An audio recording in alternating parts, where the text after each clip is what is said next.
Hi everyone, welcome back to our kitchen. I'm Brittany and this is Lauren, and we're two of Festival's Mealtime Mentors, and we're so excited to share with you today a restaurant quality plant-based Mexican recipe. That's right, Brittany. Today we are making a black bean torta, and a torta is a traditional Mexican sandwich, and it's typically made with meat.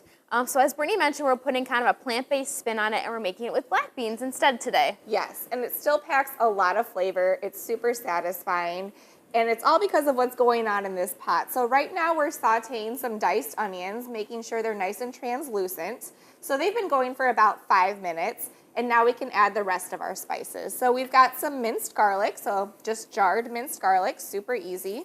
I'm gonna hand you these. Sure. We've got some cumin. That nice smoky flavor. And ancho chili powder. So this is where our bulk herbs and spices and our natural and organic department really come in handy, because I was able to get just the amount of spice I need for this recipe. Super affordable. So these are just going to cook for about 30 seconds just to kind of release those aromas. And now we can add the rest of our ingredients. So we've got our black beans. So these are no salt added canned black beans that have just been drained and rinsed. Again, if you can't find no salt added black beans, just rinsing canned black beans, just regular ones, can reduce that sodium content by up to 40%, so that's huge. And then we're going to add some chicken stock. So this is unsalted chicken stock. We like using unsalted chicken stock because it has a lot more flavor than chicken broth and less sodium. And then we're just going to add a little bit of kosher salt.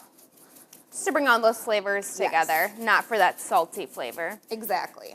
So while Brittany's doing that, and we're gonna let that cook. Yep, we're gonna let it come to a boil, so. I'm gonna get started on our chipotle mayonnaise. So you can definitely buy chipotle mayonnaise, but we're making one today just because it's actually really simple. So we have just a regular jarred mayonnaise that actually is made with olive oil, so a little bit better for you. Yes. Which is kind of nice when you are making your own chipotle or flavored mayonnaise, is that you get to choose your base, which is really cool. Yep. And then we're adding in 2 tablespoons of adobo chipotle peppers. Yes. So it's adobo chipotle peppers, and it's just the sauce. So you can find these little cans of adobo chipotle peppers in the ethnic foods aisle.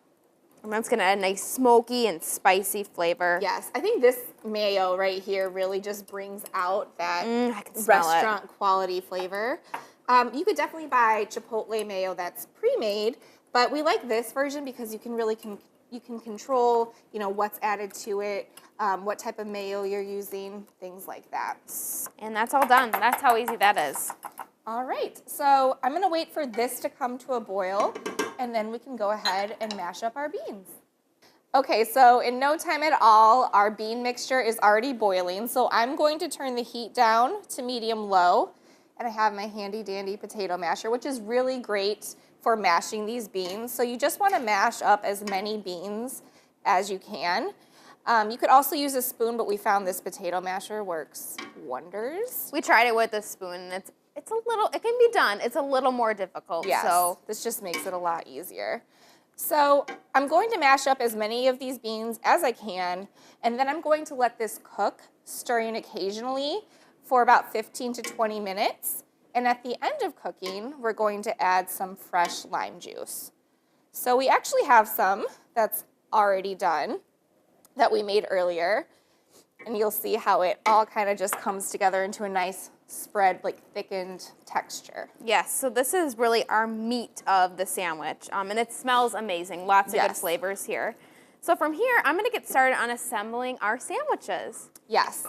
So before we get started on assembling the sandwiches, I want to talk a little bit about the buns we chose for these sandwiches. So typical tortas are made with bolillo rolls. So this rounder roll is a bolillo roll, or a telera roll. So either one you can find in our bakery. We actually sell them individually, so you can buy the amount you need. But if you can't find a bolillo roll or a telera roll, a simple Kaiser roll works just as well. And what we've done with these, we've split them and toasted them in the oven for a couple minutes just to get them nice and crisp so they can stand up to all the ingredients we're adding. So Lauren's just gonna spread this chipotle mayo on both sides of the roll. And I definitely want to make sure there's enough on there because this is going to add so much flavor. Yes. It pairs so well with the beans too, that nice creamy texture. Yes. So from here, this is the bottom of our sandwich. I'm going to add a piece of lettuce. And like we said earlier, these sandwiches are typically made with meat. So if you prefer chicken or carne asada or carnitas, any of that would be really good. And these are just the traditional toppings you would put with it. So I'm just putting some of our bean mixture right on the sandwich. Yummy. That looks awesome. And then I'm going to top with some sliced tomato, red onion, slices of these.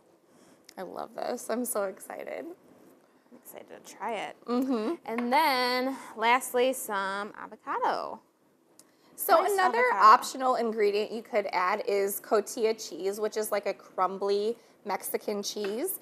It does have a higher sodium content though, so we're leaving it off today, but it does pack a lot of flavor. So if that's something you want to try out, we definitely recommend it. This is a ginormous sandwich. I know, it's messy, but it's so worth it. It's so yummy. There's So, no pretty way to eat I'm these. going to try to get in and get a little bite here. Yeah.